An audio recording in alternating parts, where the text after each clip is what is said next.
बिस्मिल्लाहिर्रहमानिर्रहीम अल्हम्दुलिल्लाहि रब्बिल आलमीन। आज जब मैं यहाँ खड़ा आपके सामने ये अर्ज़ करने को हूँ कि आज कुरान साइंस सेगमेंट का एक इख्तितामी मरहला है, इख्तितामी नशिस्त है, वाइंड अप कर रहे हैं आज, तो मैं कई कैफियत से गुजर रहा हूँ। एक तो मैं हैरान हूँ कि इतनी तेज़ी से अयाम गुजर गए। फिर दूसरा, मुझे लगता है अभी कल की बात की हमने पहला सेगमेंट किया था और किस तरीके से आप लोगों का फीडबैक आना शुरू हुआ, फिर वो अल्हम्दुलिल्लाह बढ़ता चला गया। आप लोगों ने सोशल मीडिया और हर जगह इसकी पजीराई की। बहुत खुशी भी मुझे इस बात पर है कि मैं तो अपने लिए कह सकता हूँ कि मेरे इल्म में बहुत इजाफा हुआ। मुझे बहुत सारे, ना सिर्फ ये कि मजीद चीज़ें मालूम हुई, बल्कि सोचने का जाविया ही बदल गया कि भाई ये तो मामला ही कुछ और ही है, सिलसिला ही कुछ और है। मैं ये दुआ करता हूँ कि अल्लाह करे कि मेरा ये मनसब नहीं है कि मैं आप में से किसी को नसीहत कर सकूँ, सब अपना अपना फैसला खुद करें। मैं अपने लिए दुआ करता हूँ कि अल्लाह करे कि ये जो चीज़ें पता लगी हैं इस सेगमेंट के ज़रिए, वो मुझे खुदावंद ताला से ज़्यादा करीब करें इंशाअल्लाह। आप सबसे गुजारिश है, हमें अपनी दुआओं में याद रखिएगा। हमने अपनी सी एक कोशिश की थी जिसको आपने सराहा, हम बहुत शुक्रगुजार हैं। क्यों किया था ये सेगमेंट? इसलिए कि एक मुसलमान को दीनी तालीम के साथ साथ दुनियावी मालूमात भी ज़रूर होनी चाहिए, और फिर वो दुनियावी मालूमात जो खुदावंद ताला से करीब करे वो तो और होनी चाहिए। हमें यहाँ तक फीडबैक आता है कि वो छोटे बच्चे जो बहुत इंटरेस्टेड होते हैं स्टार्स इसमें उसमें, वो भी देखते हैं। कुछ वो लोग जो कुरान और साइंस के ज़ाविये से चीज़ें समझना चाहते हैं वो भी देखते हैं। तो एक बड़ा दायरा है अल्हम्दुलिल्लाह। नशरियात अपने अख्तार मराइल में तो हमने आज ये फैसला किया है कि आज आपको ख्याली तौर पर स्पीड ऑफ लाइट की रफ्तार से भी ज़्यादा, स्पीड ऑफ लाइट से भी ज़्यादा, और अब आप इन टर्म से वाबस्ता हैं, वाकिफ़ हैं कि क्या होता है तो मैं ऐसे ही कह रहा हूँ कि सोचेंगे स्पीड ऑफ लाइट से भी ज़्यादा तेज़ हम अपना पूरा सफ़र तय करते हैं आज, जो हमने सेगमेंट में पहली रमज़ान से लेकर कल तक किया है, 26 रमज़ान तक। क्योंकि जितनी बड़ी कायनात है, जिन जिन सैयारों का, जिन जगहों का हमने अहाता 26 दिनों में किया है, उन्हें आज एक दिन में मुकम्मल करने के लिए ज़रूरी है कि हम स्पीड ऑफ लाइट से भी ज़्यादा तेज़ चलें। शायद तभी कवर करना पॉसिबल होगा। लेकिन जैसा मैंने कहा, सफ़र पर जाने से पहले ये बात कि हम ज़मीन पर रहते हुए अचानक से खलाओं में क्यों चले गए, तो बहुत सारी वजूहात थी।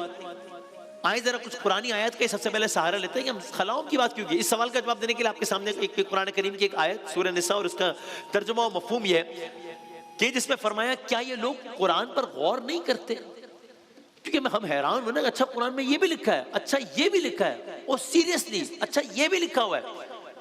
तो उसी कुरान में जहां ये आयत नजर से गुजरी, बिस्मिल्लाहिर्रहमानिर्रहीम, इन्ना नहनु नज़्ज़लना ज़िक्रा व इन्ना लहू लहाफ़िज़ून, हमने जिक्र को नाजिल किया, इसकी हिफाजत करने वाले भी हम हैं, तहरीफ से मुबर्रा है, पाक है, बेहतरीन किताब है। तो वही एक आयत का मफहूम ये भी गुजरा कि क्या ये लोग कुरान पे गौर नहीं करते? अगर ये अल्लाह के सिवा किसी और की तरफ से होता तो उसमें बहुत कुछ इख्तिलाफी बातें पाई जाती, मफहूम। तो एक इस आयत ने दूसरी आयत की तरह बहुत तवज्जो अपनी जानिब खींची। यानी बतौर मुसलमान ये तय है, हमारा ईमान है कि कुरान खुदा का कलाम है, हर्फ ब हर्फ दुरुस्त है, लेकिन इसी कलाम में ये दावा कि इस कलाम में कोई इख्तिलाफी बात नहीं है, बहुत ज़बरदस्त एक बहुत बड़ी एक बात लगी। मजीद मुतालिया किया तो दरीचे खुलते चले गए। तो एक मेरी ये भी दुआ है अपने लिए भी, और आप भी तय करें कि अगर ये सेगमेंट हमें कुरान करीम से करीब कर दे, अगर हम मजीद कुरान पढ़ने की जुस्तजू करें तो क्या ही बात है। एक के बाद हैरान कर देने वाली आयत मिलती चली गई। मैं कुछ आयत आपकी खिदमत में पेश करता हूं एक एक करके, फिर हम आगे बढ़ते हैं। वसन सूरह आराफ की आयत है कि जिसका तर्जुमा मफहूम यह है, बिस्मिल्लाहिर्रहमानिर्रहीम, अवलम यंजुरू फी मलकूतिस समावाति वल अर्ज़ वमा खलक़ल्लाहु मिन शै। और मैं आगे अब तर्जुमे की तरफ आता हूं, चूंकि वक्त कम है। तर्जुमा देखिए, क्या इन लोगों ने आसमान और जमीन के इंतजाम पर कभी गौर नहीं किया, और किसी चीज को भी जो खुदा ने पैदा की आंखें खोलकर देखा नहीं है?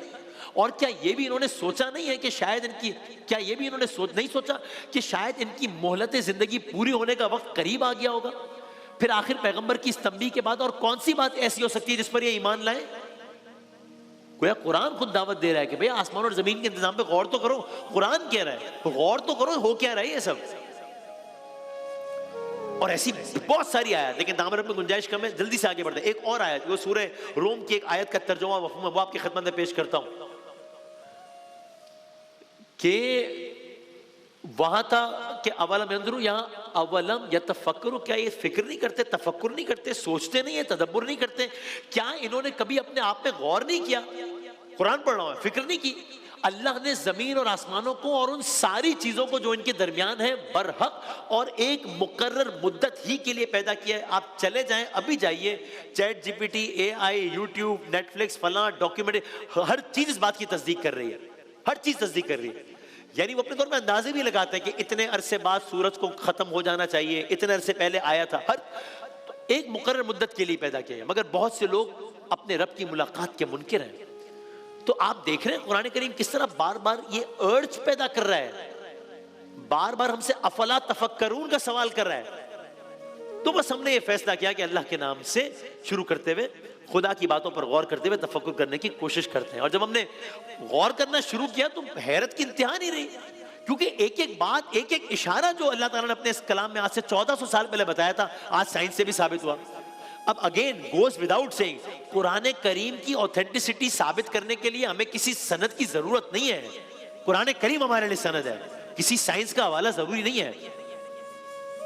या अगर कहीं ऐसा लग रहा हो कि कुरान की बात ये और साइंस की बात अलग है उससे, तो हमारा ईमान है कि कुरान दुरुस्त है। इसलिए कि साइंसदान ये कहते हैं साइंस के बारे में, हम नहीं कह रहे, साइंसदान ये कहते हैं साइंस के बारे में कि ये इवॉल्विंग स्टडी है। आज कुछ है, कल खुद साइंसदान कहते हैं ये थ्योरी गलत थी, ये सही है। कितनी तहकीक होती है, कितनी थ्योरीज पेश की जाती है, लेकिन वक्त के साथ गलत भी साबित होती है। लेकिन ये मामला कुरान के साथ नहीं है, तहरीफ से मुबर्रा है, हर्फ आखिर है।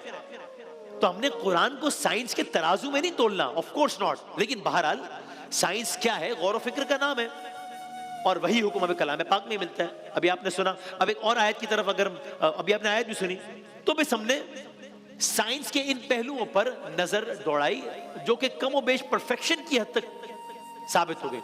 और हमारी हैरानी की इंतहा नहीं रही जब हमने सैयारों, कहकशाओं, जमीन आसमान का ये हाल, मुस्तकबिल तमाम चीजें साइंस की ऐनक से देखी, और पता चला कि कुरान ने 1400 साल पहले बगैर किसी टेक्नोलॉजी के सब बताया हुआ है। आज तस्दीक कर रहा है साइंस और टेक्नोलॉजी की। और बस हमारे दिल से, हमारे दिमाग से, हमारे जिस्म के एक एक हिस्से से, हमारे रूह के एक एक हिस्से से बार बार बार बार ये सदा निकली, अल्लाह अकबर, अल्लाहु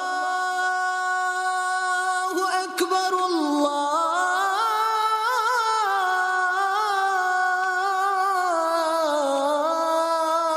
अकबर। बल्कि मुझे कह लेने दीजिए, ऐसा लग रहा है अल्लाह ताला इंसान को इस कदर इल्म दे इसलिए रहा है कि हर शख्स जब कायनात के इन राजों से वाकिफ हो जाए तो उसके मुंह से बेख्तियार निकले, कोई तो है जो निजाम हस्ती चला रहा है, वही खुदा है। बस हमने शान रमजान 2025 के कुरान और साइंस का आगाज, अब जरा क्विक रिकैप, आइए हमने आगाज यकम रमजान की तरफ आइए, हमने आगाज इस बात से किया कि कायनात है कितनी बड़ी, इस मासूमाना सवाल से आगाज किया। जवाब ये मिला कि पता ही नहीं है, नहीं पता। मुझे याद है हमने वो BBC की खबर का हवाला दिया था जिसमें जो कि ताजा खबर है, वो था कायनात कितनी बड़ी है एक मुअम्मा, यही नहीं पता कि है कितनी बड़ी भाई। इसलिए कि साइंस आज तक ये जवाब तलाश ही नहीं कर पाई। और इसकी एक वजह यह है कि यूनिवर्स इज एक्सपैंडिंग, हर लम्हे को फैल रही है। जब मैंने सेगमेंट शुरू किया था तब कायनात जितनी बड़ी थी इस वक्त उससे ज्यादा बड़ी है, फैलती चली जा रही है। यानी इसका मतलब ये हुआ कि हम कायनात के आखिरी कोने पर भी पहुंचकर इसकी तहकीक कर लेंगे तब भी मसला हल नहीं होगा, क्योंकि जब तक हम वहां पहुंचेंगे ये कायनात और मजीद फैल चुकी होगी। यहां से हमने शुरू किया था, हमने ये जाना कि अगर कायनात के सिरे तक पहुंचने की कोशिश करनी है तो कम से कम 45 to be precise 46 billion light year, 46 अरब नूरी साल लगेंगे तो हम कायनात के सिरे के करीब पहुंचेंगे। सिरे पर फिर भी नहीं पहुंच पाएंगे क्योंकि कायनात तो फैलती चली जा रही है। अब आप लुत्फ लीजिए, एक और कुरान करीम की आयत है और इस आयत का आप तर्जुमा सुने हैरान हो जाएंगे। ये आज बता रही है साइंस की कायनात फैल रही है, लेकिन आयत का तर्जुमा है हमने आसमान को बनाया, हम इसको वुसअत दे रहे हैं, हम इसको फैला रहे हैं। कुरान करीम ने 1400 साल पहले बताया। बताओ मेरे को गुंजाइश बाकी नहीं रही, हम जल्दी से अपने सफर को आगे बढ़ाते हैं। हम आपको चांद पर लेकर गए थे, दूसरा किस्सा था। हमने आपकी खिदमत में अर्ज किया कि किस तरह ये चांद जो हमें देखने में इतना पुरसुकून खामोश नजर आता है, क्या कयामत बरपा है। ये बना कैसे था? अरबों साल पहले बना। दो सैयारे आपस में टकराए और उसके टकराने से एक चट्टान बनी, वही चट्टान चांद है। उस चांद से हमारी जमीन ऐसी दिखती है। आप देखते हैं ना जमीन से चांद कैसे दिखता है, चांद से जमीन ऐसे दिखती है। हमने आपकी खिदमत में अर्ज किया कि अल्लाह ताला ने कितना कैलकुलेटेड सारा सिस्टम किया हुआ है। अश-शम्सु वल क़मरु बिहुस्बान, सूरज और चांद तो सब एक हिसाब से चल रहे हैं, वहीं पर है जहां होना चाहिए। अगर यही चांद जमीन के करीब आ जाए तो क्या होगा? हमने आपकी खिदमत में अर्ज किया था, यही चांद जमीन से करीब आ जाए, जमीन फटना शुरू हो जाएगी, जमीन आग उगलना शुरू कर देगी, जमीन में लावे बहना शुरू हो जाएंगे, शहर डूबना शुरू हो जाएंगे, दरियाओं में तुगयानी आ जाएगी, हर तरफ सुनामी आ जाएगी। भाई किस्सा मुख्तसर है कि दुनिया खत्म हो जाएगी, everything on earth would die.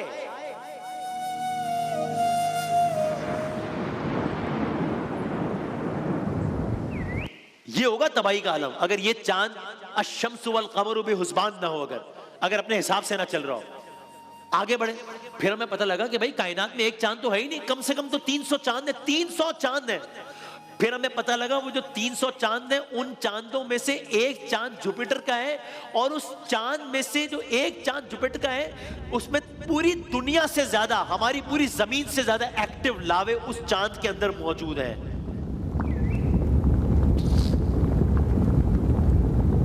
एक चांद के अंदर पूरी जमीन से ज्यादा आग बरस रही है। पूरी जमीन में एक वक्त में 50 लावे एक्टिव होते हैं। इस चांद के अंदर, इस चांद के एक हिस्से में एक वक्त में 400 लावे एक्टिव हैं। हमने कहा बस आज आखिरी नशीद है ना, जरा रिकैप भी कर लेना नंबर्स का। आग लगी हुई है, कयामत बरपा है।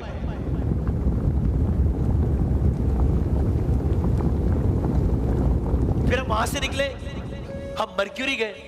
जब मर्क्यूरी गए तो मालूम हुआ वहां का एक दिन हमारी दुनिया के मुकाबले में 250 दिन जितना है। एक तरफ आग लगी हुई है, एक तरफ लावा उबल रहा है, और दूसरी तरफ कभी ना पिघलने वाली बर्फ मौजूद है जो अरबों सालों से मौजूद है। अजीब, एक तरफ आग का दरिया है, एक तरफ बर्फ ही बर्फ है। अरबों साल से यही चल रहा है, आग आग आग, बर्फ बर्फ बर्फ। हम आगे बढ़े, वीनस की तरफ गए। किस्सा ही अलग था। हमने उलमा से सुना कि जब कयामत आएगी तो उसकी एक निशानी होगी कि सूरज मगरिब से तुलू होगा। समझ नहीं आया कि ऐसा कैसे हो सकता है। ईमान तो था, है, जाहिर है, लेकिन ये कैसे, क्या होगा? सूरज क्या उल्टा कैसे तुलू होगा? लेकिन जब यहां गए तो मालूम हुआ कि भाई होगा नहीं, ये हो रहा है। इस सैयारे पर रोजाना सूरज हमारी जमीन के मुकाबले में उल्टा तुलू होता है, उल्टा गुरूब होता है।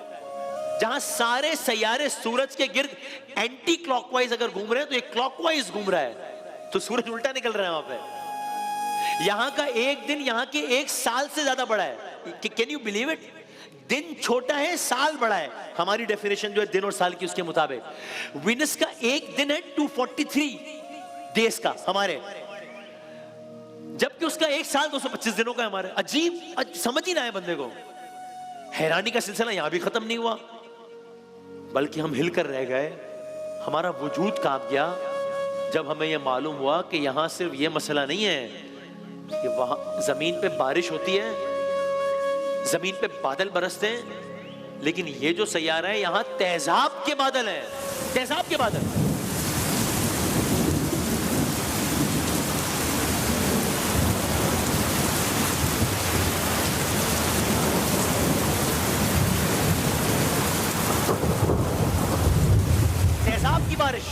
तेजाब की बारिश हो रही है यहां पे। अजीब, और एक मिनट के लिए नहीं, एक घंटे के लिए नहीं, एक दिन के लिए नहीं, हर वक्त हो रही है। तेजाबी बादलों से हर वक्त बारिश बरस रही है। वक्त में तेजी से आगे बढ़ते हैं। एक क्विक रिकैप है आज। हम यहां से निकले, मार्स पर पहुंचे, फिर हैरान, तूफान है वहां पे, तूफान बरपा है, और इतना बड़ा तूफान है कि पूरा सैयारा ही तूफान की लपेट में है। यानी फर्ज करें पूरी जमीन में तूफान आया हुआ है, पूरी जमीन पे। और ये तूफान जब शुरू होता है तो ये एक घंटा नहीं जारी रहता, ये एक दिन भी जारी नहीं रहता, ये महीनों जारी रहता है। तूफान ही खत्म नहीं होता। आगे बढ़ते हैं। जुपिटर का चांद हमने आपको बताया। अब जुपिटर पे तूफान कैसा है, हैरान कुन। एक तो पहले ही जुपिटर हमारी जमीन से ज्यादा बड़ा है, कई गुना बड़ा है। फिर उस पर एक तूफान बरपा है, और जुपिटर का तूफान इतना बड़ा है, ये सुनिए, आपने सुना भी है, रिकैप है, ये तूफान इतना बड़ा है कि हमारी पूरी जमीन, यानी जितने जंगल हैं, यानी जितने पहाड़ हैं, यानी जितने बर्रे आजम हैं, यानी जितने दरिया हैं, यानी जितने समंदर हैं, सब मिला लें, एक कोने से दूसरे कोने पे चले जाएं, ये तूफान उससे ज्यादा बड़ा है।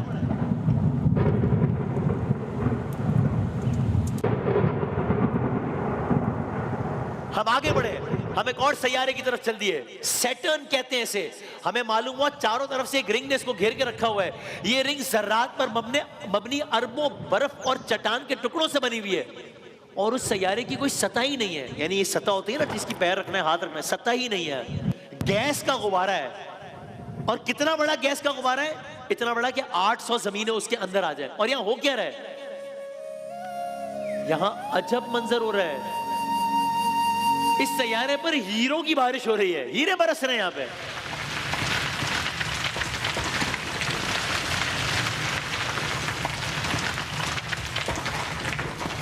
पता चला पूरी जमीन पर जितने हीरे हैं, पूरी जमीन पर जितने हीरे हैं, उससे ज्यादा हीरे एक साल में बरस जाते हैं यहां पे। उसके खजाने में क्या कमी है?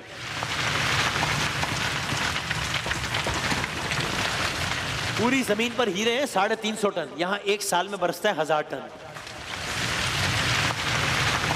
हम यहां से हैरान होकर आगे निकले, जो मैं अर्ज कर रहा हूं आपकी खिदमत में, एपिसोड्स आ रहे होंगे, हम एक आइस जायंट की तरफ बढ़ रहे थे, बर्फ के पहाड़ की तरफ बढ़ रहे थे। यूरेनस, ये भी वीनस की तरह क्लॉकवाइज घूमता है। दुनिया के मुकाबले में कंपेयर करें, यहां का एक साल 84 साल में मुकम्मल होता है। यहां सूरज की रोशनी पहुंचने में 2.25 घंटे लग जाते हैं, इतना दूर है सूरज, 2.25 घंटे लग जाते हैं, बर्फ ही बर्फ है।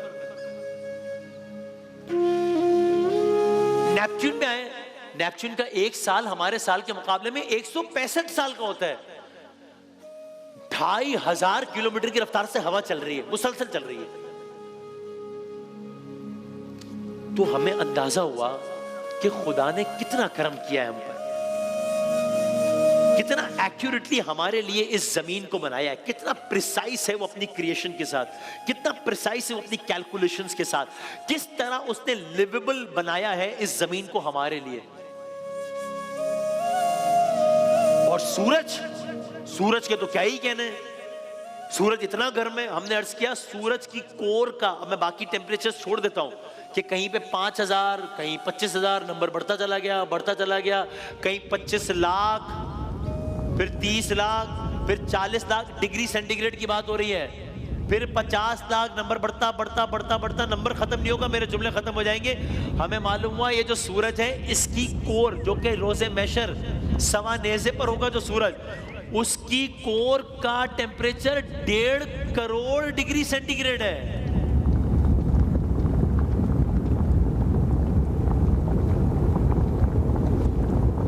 इतनी आग बरसा रहा है। फिर मालूम हुआ कि लेकिन इससे भी ज्यादा गर्म मकामात कायनात में मौजूद हैं।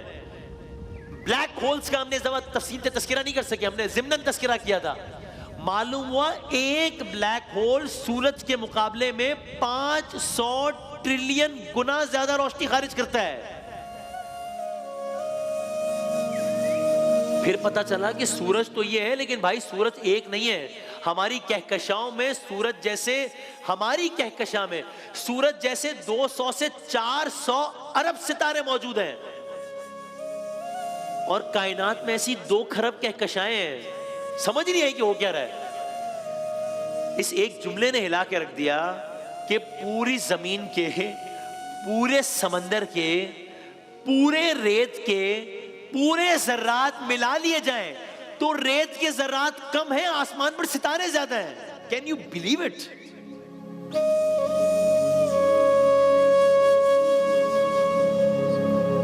और फिर हम खलाओं का सफर तय करते करते वापस आए जमीन पर। जमीन में हम दाखिल हो गए अमेज़न में।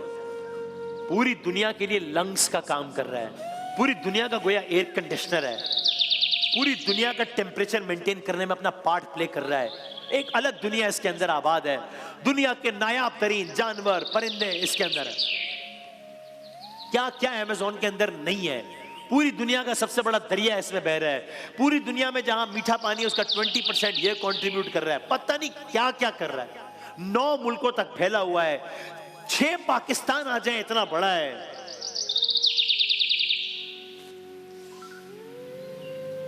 वक्त खत्म हो गया है। कायनात के तस्किरे का आगाज भी नहीं हुआ, आगाज भी नहीं हुआ। हमने जो अर्ज किया है उसका हिसार भी नहीं कर सकते।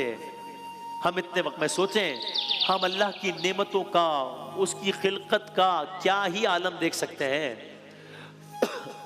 हम ये नहीं बता पा रहे कि उसकी नेमतें हैं क्या क्या, उसका शुक्र क्या अदा करेंगे। तो बस पिछले 1 महीने में हमने सब कुछ अर्ज किया आपकी खिदमत में, ताकि कोशिश करें कि एक नया ज़ाविया आपके सामने आए। और अभी इस दास्तान का, मैं आखिरी दिन कह रहा हूं कि अभी इस दास्तान का आगाज है। अजीब बात है, अभी इस दास्तान का आगाज है। तो इस दास्तान ने जो यहां से शुरू हुई है, कहां तक जाना है, ये अगले साल अर्ज करेंगे।